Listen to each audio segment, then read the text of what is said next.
It looks like the fun-loving people over at All Elite Wrestling don't mind having some laughs at the WWE's expense. Don't believe us? Join us now as WrestleLamia looks at the various jokes the stars of AEW have been making at the WWE's expense. Some subtle, some not so subtle.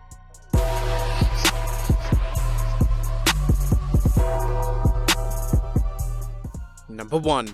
Mocking WWE Superstars requesting their releases. The Elite's YouTube series Being the Elite helped the Young Bucks and Cody build their brand online rather than through traditional media. Along the way, it's also allowed them to have fun mocking the WWE's ridiculous business practices and often ludicrous storylines. A transcript at comicbook.com documents a recent Being the Elite video where Matt and Nick Jackson, aka the Young Bucks, were shown speaking with Peter Avalon. They're picked to have the librarian gimmick that has been teased on the show for months. Avalon appears upset over Leather Bates also being signed to play the gimmick and asks for his release, only for it to be told by the Young Bucks, "Well, Big Pete, I hope you read the fine print, because you can't just get your release." "No, absolutely not. So what you're telling me is you're refusing my release?" Avalon responds. "That is exactly what he's telling you. We're not giving you your release," Nick said. "You're in captivity here." Showcasing the craziness that is the WWE's executive mentality, the video continues with the wrestler and management reaching an impasse. "You know what we're gonna do? We're gonna send you home," Matt says. "And you're going to collect paycheck after paycheck." How does that sound? "And how about this? You're going to spend Christmas Day at your home." The two then add that now he has time to go have kids, and that they'll double his salary. Another tactic the WWE is reportedly using to get talent to stay under contract as punishment. Avalon relents, saying he's learned his lesson. "I was going to have to threaten to humiliate him every week on our YouTube series," Matt says as Avalon walks away. "Thank God I didn't have to do that." Despite the WWE throwing lucrative contracts at currently signed talent to remain with the company, wrestlers such as The Revival have passed on new contracts, while stars such as Luke Harper continue holding out until they get a release. It's a sore spot that AEW has shrewdly taken advantage of. Number 2. Mocking The Undertaker. While Double or Nothing was AEW's debut pay-per-view, it wouldn't have started with Cody and the Young Bucks gambling on a mega show involving wrestlers outside the WWE. This of course was All In, the 2018 show that sold out in minutes and proved there is life outside the WWE. During the show, Joey Ryan, a wrestler known for his phallically orientated gimmick, attacked Hangman Adam Page after Page's match against Joey Janela. Ryan's appearance surprised the wrestling world as Page claimed to have murdered Ryan earlier in the year. Kayfabe, of course. Ryan revealed the circumstances behind his amazing return after his wife discovered his badly beaten body. "I started out weak with barely any strength in my body," Ryan said of his initial recovery. "As time went on, because of my courage, I started to get stronger. Also, the steroids helped. I was my old self again, but I had to fake my own death and hide from the public," Ryan continued. "Even when I saw someone else falsely accused of my murder, I had to be patient. I had to pick the perfect spot to avenge what happened to me, and I wouldn't come alone. I'd bring an army with me." Said army turned out to be Ryan's druids, who proceeded to carry Page to the back following Ryan's attack on the Hangman. However, these were not the druids normally associated with wrestling, but what can only be described as YouTube standards as walking wieners. Ryan's phallocentric gimmick has always drawn criticism, but it also gets laughs as well as praise from old school wrestlers such as Jeff Jarrett. He mentioned, "It was a great example of the diversity of our business. That show had everything, and that's a recipe for success. From the NWA title match to Joey Ryan, it had it all. And we got knocked in the early years of TNA for booking the Johnsons."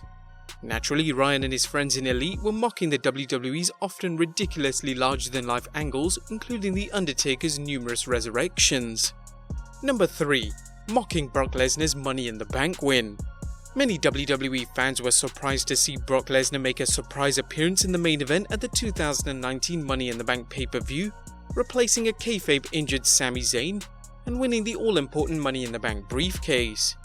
Current AEW star Chris Jericho took to social media to congratulate the Beast, writing, "Awesome to see Brock Lesnar win the Money in the Bank match, even though he wasn't officially entered."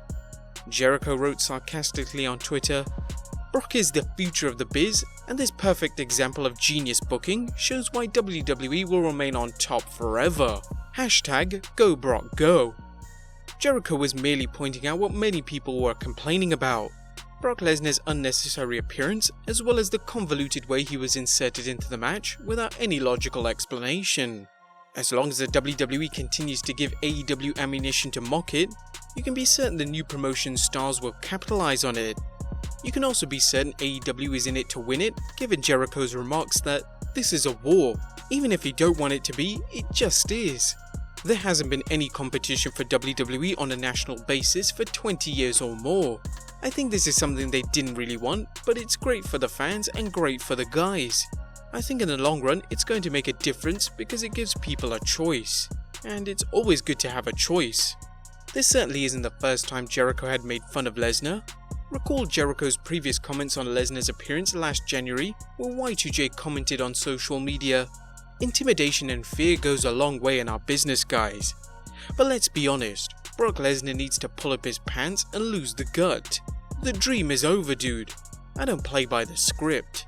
Jericho also gave Lesnar a backhanded compliment in an interview last summer, comparing his New Japan Pro Wrestling deal to the Beast WWE deal, saying, "I'm kinda like the Brock Lesnar of New Japan. I won the title and then disappear for 3 months, or whatever it is." Number 4. Mocking the WWE inflating attendance figures. The WWE has long been criticised for inflating its attendance numbers at pay-per-view events, going all the way back to 1987's WrestleLamia 3 at the Pontiac Silverdome, an event the WWF claims sold out, setting an attendance record at the time of 93,173. Dave Meltzer would dispute the figure, arguing the actual figure was roughly around 78,000 people.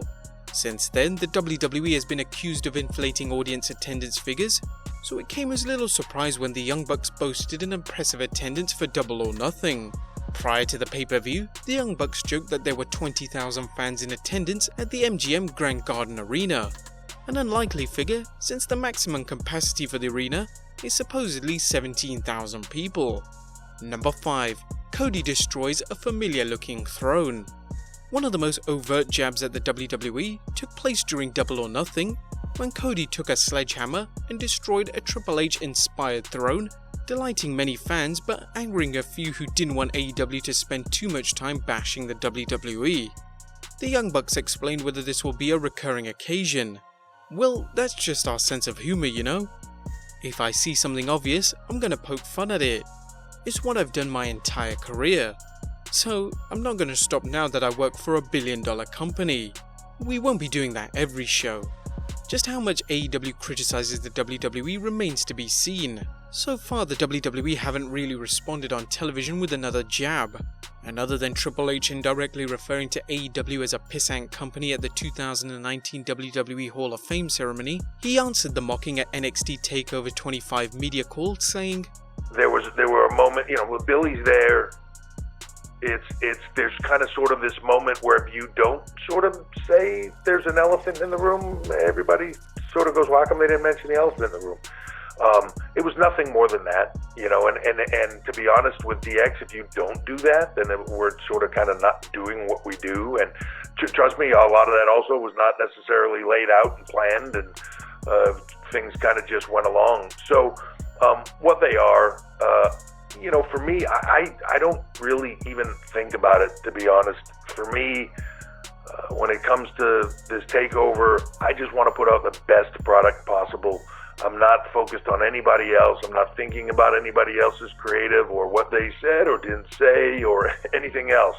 To me, I'm focused on, this Saturday at TakeOver 25. I'm focused on this Saturday, TakeOver 25, and the brand, and making everybody bigger stars coming out of it, putting on the best show we possibly can for fans, and continuing to grow the brand. The WWE Superstars haven't been shy about sharing their thoughts about AEW on social media, and Sami Zayn even mentioned AEW on Raw. Number 6. Jon Moxley's Double or Nothing promo. Jon Moxley got in on the action, cutting a promo where he proclaimed, "My name is Jon Moxley, and I'm on a mission to reclaim my soul. And I know I'm not the only one who thinks, it's about time this industry got a facelift. So make no mistake about it, this is an official declaration of war tonight to anyone who wants to get in my way and anybody who stands in AEW's way. We have a mission to knock the pillars of this industry on their ass. We ain't reading history books anymore, baby. We are writing them. This is what you call a paradigm shift. And number 7. Dustin Rhodes post Double or Nothing comments. Jon Moxley wasn't the only person who attacked the WWE at Double or Nothing, as during a post-show media appearance, Dustin Rhodes commented, "I hope it was good for the people and for Cody. I definitely think it was good for AEW. I'm excited about them and what they're doing. They are fixing to take over the world, and Vince better watch his ass. I made it out of prison, and it feels good to know that there is life outside of WWE. New life for everybody." Whether it was the time leading to AEW wrestling or its recent pay-per-view Double or Nothing, the members of the Elite and their friends have helped get themselves over at the WWE's expense, mocking the company's many flaws behind the scenes and on screen. This obvious effort to present AEW as an alternative to the WWE seems to be working so far, so fans should expect more jokes and more parodies. These are just some of the ways AEW has ridiculed the WWE, and fans can only imagine what lies in store from AEW. But there you have it, guys. Some of the ways AEW and its stars have been mocking the WWE. Do you think the war of words is a good idea, or is it counterproductive? Let us know in the comments down below, subscribe if you haven't already, and I'll see you next time with some more wrestling content.